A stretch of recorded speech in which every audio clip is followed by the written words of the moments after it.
Ang Terraces Plaza Hotel ay itinayo sa panahon ng Hotel Boom ng Pilipinas, na pagbubukas sa oras para sa World Bank International Monetary Fund 1976 meeting ng Board of Governors na ginanap sa Manila.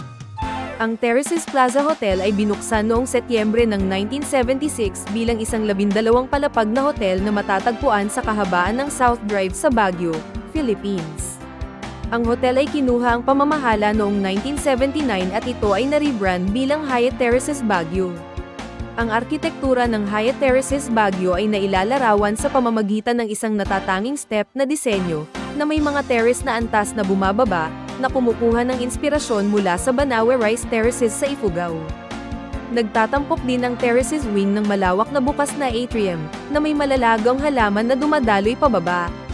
Ang disenyong ito ay hindi lamang nagbigay ng mga malalawak na tanawin ng nakapalibot na mga bundok at lungsod, ngunit isinama rin ng hotel ng walang putol sa maburol na lupain.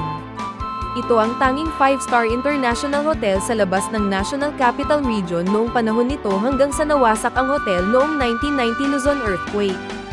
Ito ay nagtamo ng pinakamalubhang pinsala sa mga gusali sa Baguio, kung saan ang terraced front wing ng hotel ay bumagsak at nahulog sa lobby area na naging sanhi ng pagkamatay ng hindi bababa sa 50 katao.